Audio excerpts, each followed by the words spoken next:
Test 2. You will hear a number of different recordings, and you will have to answer questions on what you hear. There will be time for you to read the instructions and questions, and you will have a chance to check your work. All the recordings will be played once only. The test is in 4 sections. At the end of the test, you will be given 10 minutes to transfer your answers to an answer sheet. Okay guys, so today we are going to do IELTS together. This is a new video, and I want to try to make this new kind of video where we do this IELTS test together. I will try to explain as much as I can why I have chosen this or that answer. So let's try. I will write my answers here on the notepad. Let's start. Now turn to Section 1. Section 1. You will hear a student talking to the student accommodation officer at a college. First, you have some time to look at questions 1 to 5. 1 to 5. Accommodation form, student information, type of accommodation. So first is going to be example. Name, there's going to be some surname, date of birth, country of origin, course of study, number of year, plant and hole, board, preferred catering arrangement, special dietary requirements, no, probably meat, because here it says red. I guess he eats chicken or something. Okay, let's see more as we have more time. Preferred type, room. You will see that there is an example that has been done for you. On this occasion only, the conversation relating to this will be played first. Good morning. Can I help you? Yes, I've just been accepted on a course at the university, and I'd like to try and arrange accommodation in the hall of residence. Yes, certainly. Please sit down. What I'll do is fill in a form with you to find out a little more about your preferences and so forth. Thank you. The student wishes to arrange accommodation in a hall of residence, so hall has been written in the space. Now we shall begin. You should answer the questions as you listen, because you will not hear the recording a second time. Listen carefully and answer questions 1 to 5. Good morning. Can I help you? Yes, I've just been accepted on a course at the university, and I'd like to try and arrange accommodation in the hall of residence. Yes, certainly. Please sit down. What I'll do is fill in a form with you to find out a little more about your preferences and so forth. Thank you. So, first of all, can I take your name? It's Anu Bhatt. Could you spell your name, please? Yes, ANUBHATT. Thanks. And could I ask your date of birth? The 31st of March, 1972. Thank you. And where are you from? India. Oh, right. And what will you be studying? I'm doing a course in nursing. Right, thank you. And how long would you want to stay in hall, do you think? Well, it'll take 3 years, but I'd only like to stay in hall for 2. I'd like to think about living outside for the 3rd year. Fine. And what did you have in mind for catering? Do you want to cook for yourself or have all your meals provided? That's full board. Is there something in between? Yes, you can just have evening meal provided, which is half board. That's what I'd prefer. Yes, a lot of students opt for that. Now, with that in mind, do you have any special diet, anything we should know about? Yes, I don't take red meat. No red meat. Before you hear the rest of the conversation, you have some time to look at questions 6 to 10. Okay, 6 to 10, but we'll put on pause here.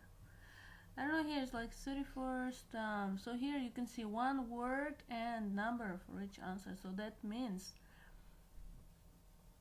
Oh, I gotcha.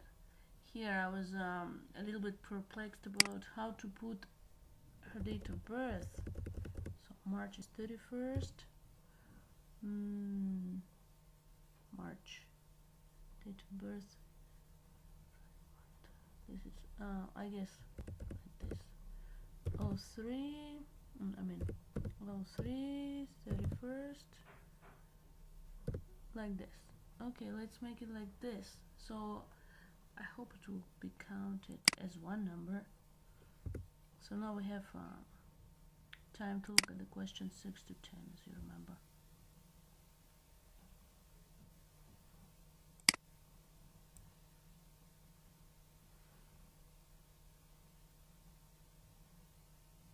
Contact phone number.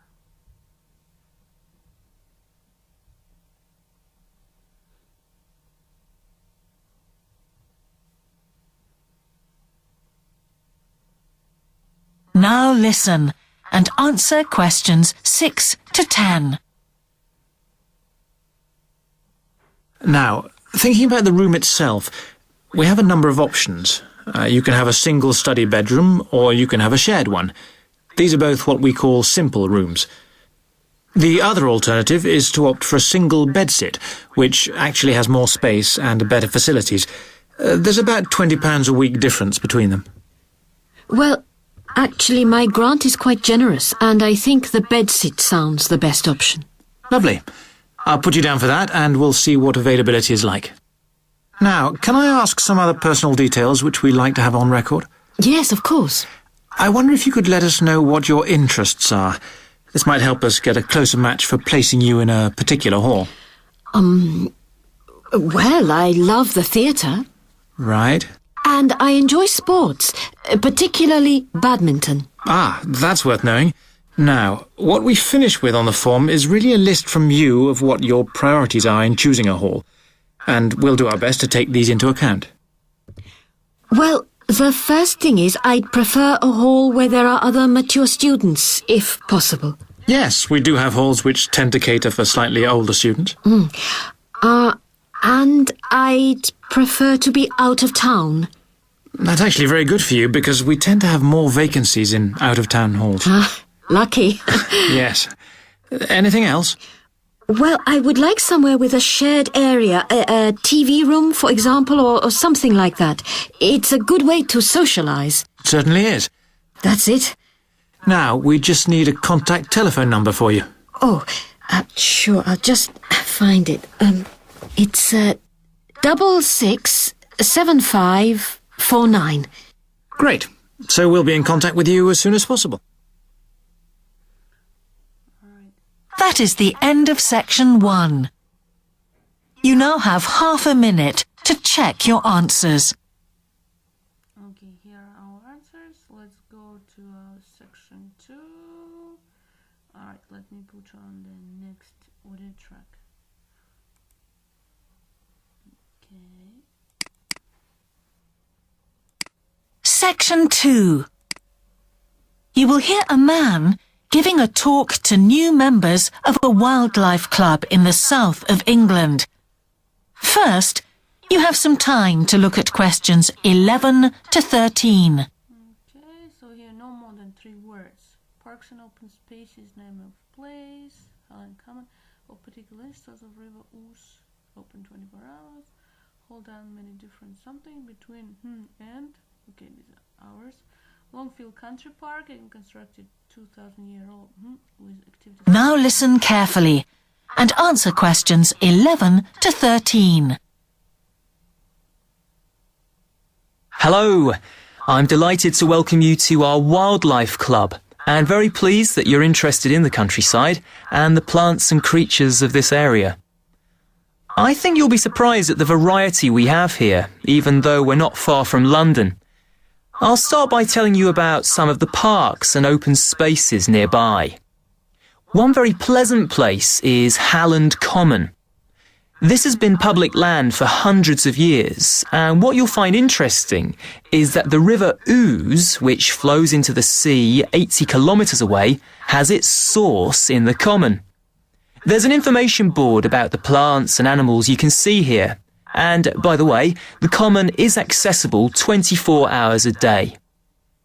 Then there's Holt Island, which is noted for its great range of trees. In the past, willows were grown here commercially for basket making, and this ancient craft has recently been reintroduced. The island is only open to the public from Friday to Sunday because it's quite small, and if there were people around every day, much of the wildlife would keep away. From there, it's just a short walk across the bridge to Longfield Country Park. Longfield has a modern replica of a farm from over 2,000 years ago. Children's activities are often arranged there, like bread making and face painting. The park is only open during daylight hours, so bear that in mind if you decide to go there. Before you hear the rest of the talk, you have some time to look at questions 14 to 20.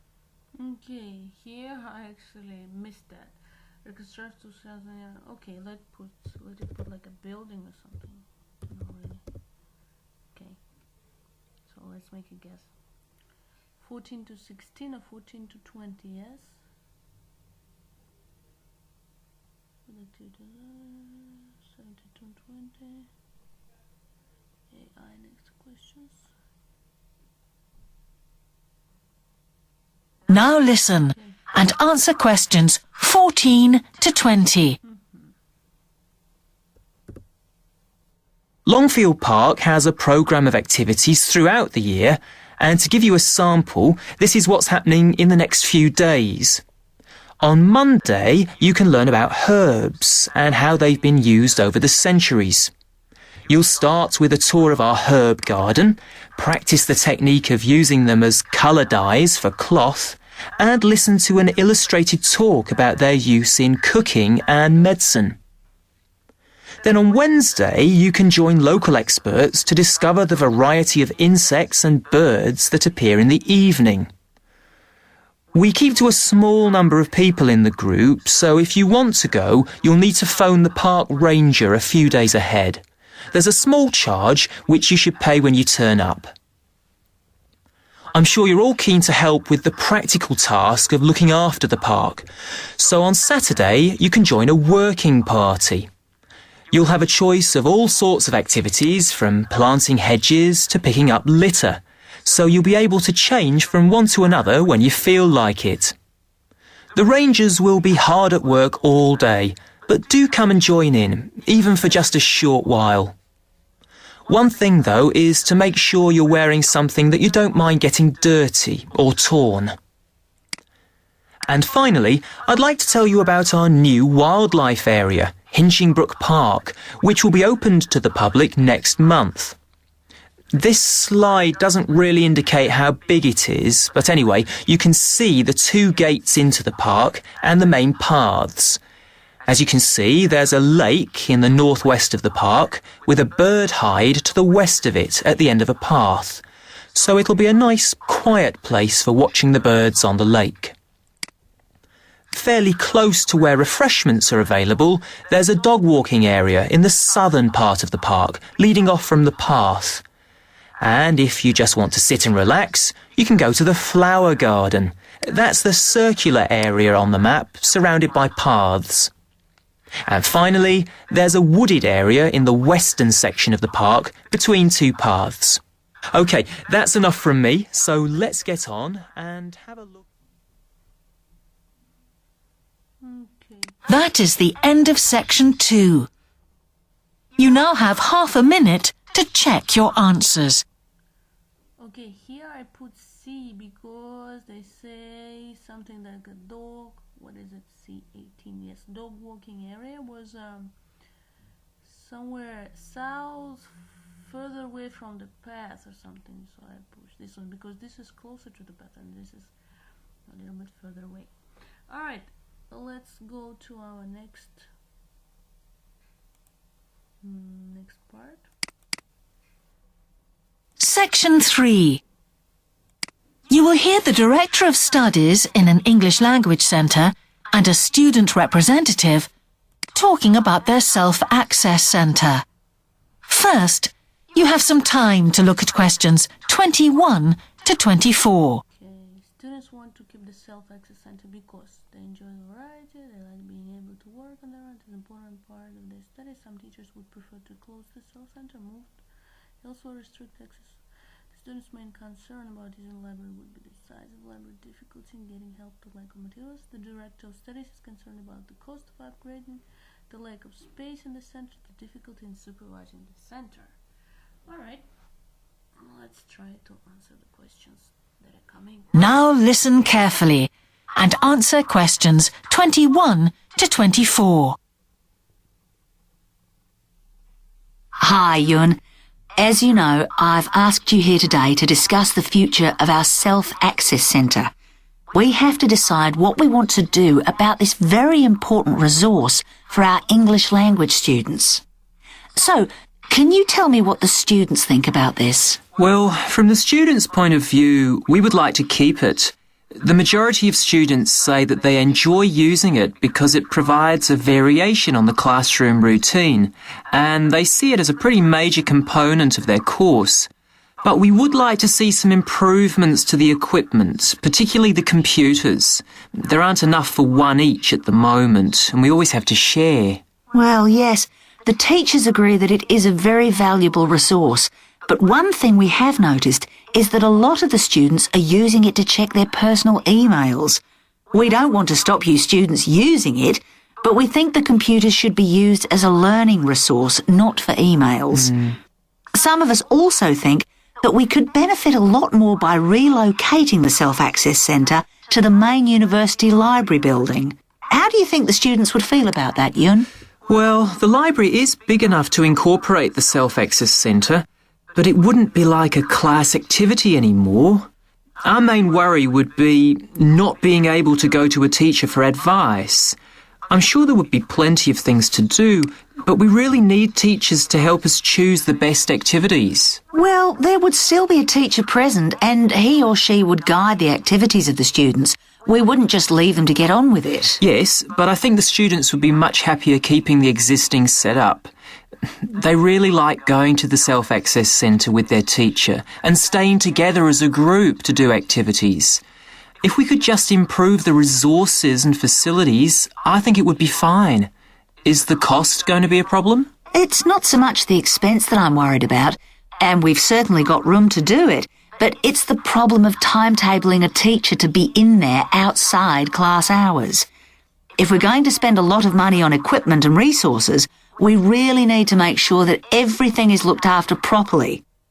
Anyway, let's make some notes to see just what needs doing to improve the centre.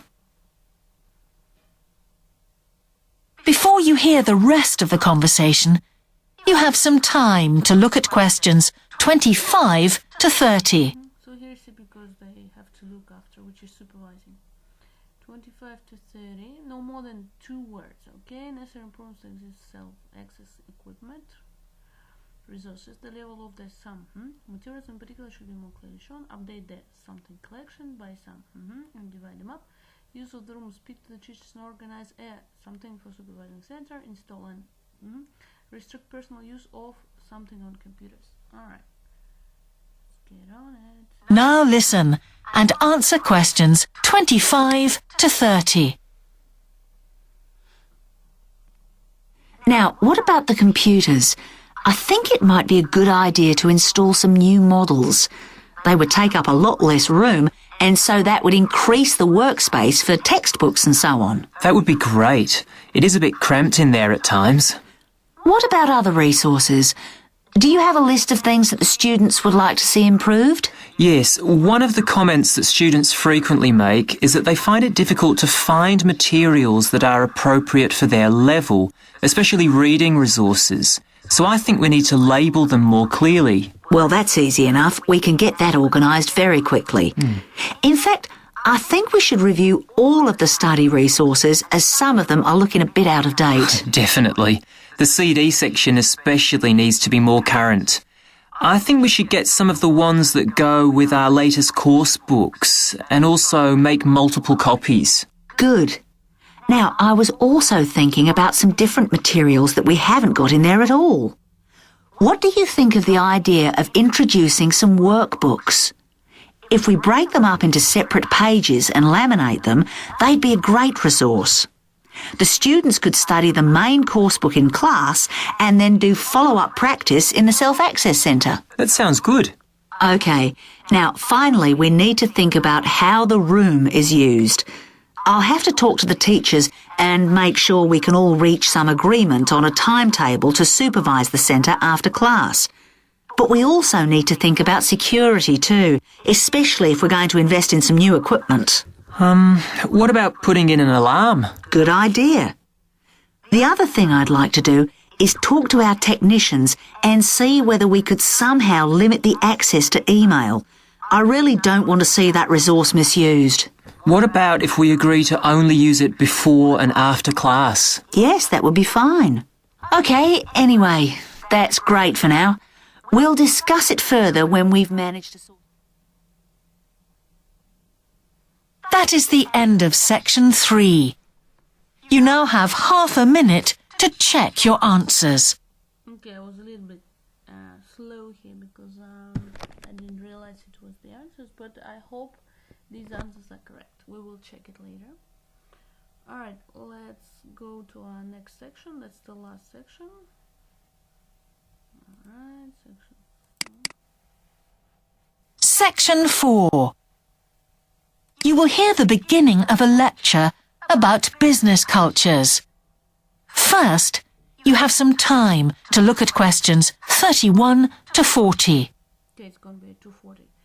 Power, culture, characteristic of organization, small something, power source, rules and procedures, communication by advantage, cannot quickly, disadvantage, might not act, suitable employee, not afraid of something, doesn't need job, security, role, culture, characteristics, large, many, something, I don't know, specialists, maybe, people.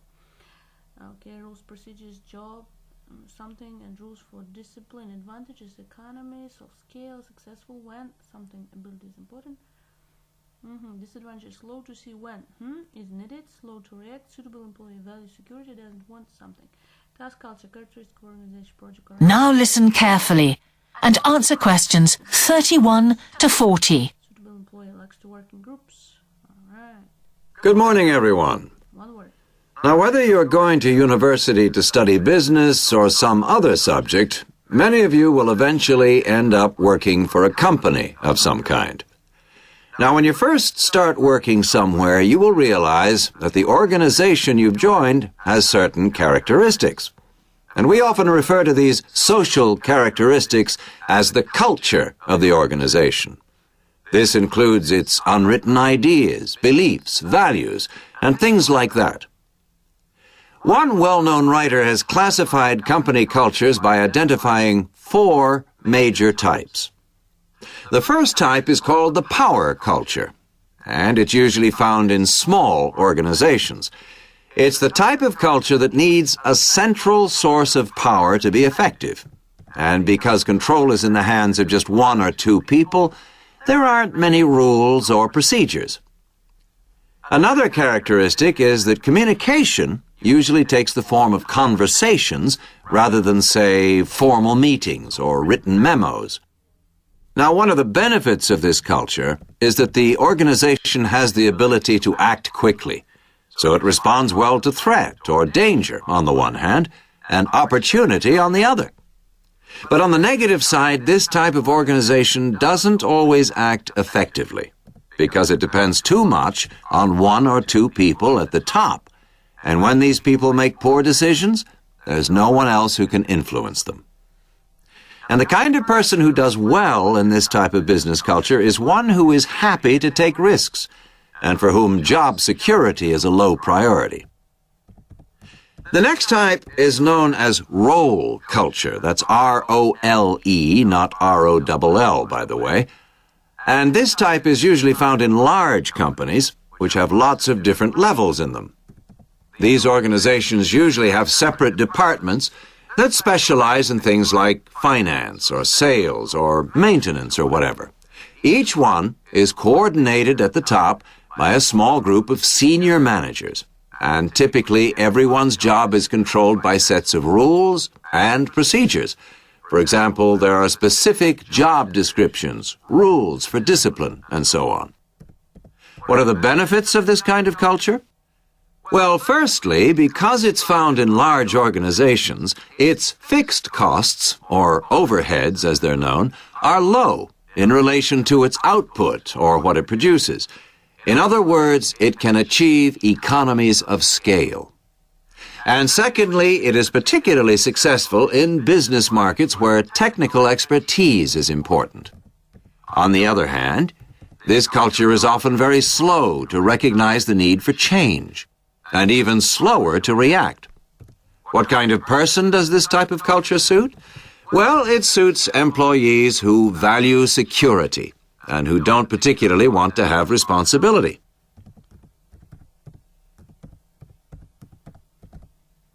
Moving on now to task cultures. This type is found in organizations that are project-oriented. You usually find it where the market for the company's product is extremely competitive, or where the products themselves have a short lifespan. Usually, top management delegates the projects, the people, and other resources, and once these have been allocated, little day-to-day control is exercised from the top, because this would seem like breaking the rules. Now, one of the major benefits of this culture is that it's flexible. But it does have some major disadvantages, too. For instance, it can't produce economies of scale or great depth of expertise. People who like working in groups or teams prefer this type of culture. And finally, the fourth category is called the person culture. This type is quite unusual. That is the end of section 4.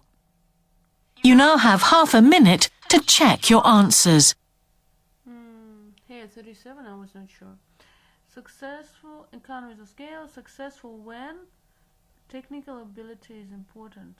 Okay, let's make it technical, I was not sure. Technical expertise, expertise ability, technical expertise. Okay, let's make it technical. Alright, now let's check the answers. I believe it was 144, yes. No, that's actually test 1. That is the end of the listening test. That's it for now. Okay, that's test 2, and we need yes, that was test 2. Okay, let's check the answers, guys. So, part 31st March. Alright, so here I made a mistake because it was, yes, it was, okay, they didn't need the year, I guess. So here, see, you have to be careful because over there they said for the first part, for the first section, they needed no more than one word, and or number. So 31st March would be the appropriate answer. If you guys would have answered like me, you wouldn't have get a score for that. So 31st March, and no need for year. Okay, nursing to meet bedsit. Okay, yeah, bedsit. That was misspelling. I've never heard about bedsit, but I guess that's what it is. Bedsit. So this was a mistake for me, and this is a mistake. Alright, so I don't know how to make it look like. How to tick it. Okay, I got 2 mistakes. 31st of March, that's it. Theater. Okay, here they had 2 words, like American and English, I guess. Mature, older. Town, shared. Trees, Friday, Sunday. Yes, I was thinking about it. So yeah, Friday, Sunday, like this. Okay, this was not the building. This is supposed to be a farm. Yes, supposed to be a farm. That's mistake number 3. Yes, I missed that, guys. I'm so sorry. 14 is C. That's another mistake. Yes, make it like this. C. Oh my God, so many mistakes. 15 is B. 16 is A. 17 is A. 18 is... Okay, the correct answer is I. Not mistake. 19 is F. 20 is E. 21 is C, B, B, yes, 24 C, reading, CD, workbooks, Okay, 28. Security. That was a mistake. Yeah. Was supposed to be timetable. Yeah, I was not sure. I was not listening careful at that time. Alarm. Emails. Okay, that was the correct answer. So I got a mistake here. Put it like this. I got spelling here and here. Alright, now let's see next. Central. Conversations effectively. Risk levels. Description. Technical. Change. Responsibility. And flexible. Okay, let's see how many mistakes I made. 1, 2, 3, 4, 5, and 6. Made 6 mistakes, so I actually had this 30 to 40. You're likely to get an acceptable score under examination conditions, but remember that different institutions will find different scores acceptable. Alright, thank you for your attention, guys, and I hope you will do much better than me. See you guys at our next videos, and please remember to subscribe to my channel to get more IELTS videos. Alright, see you, bye.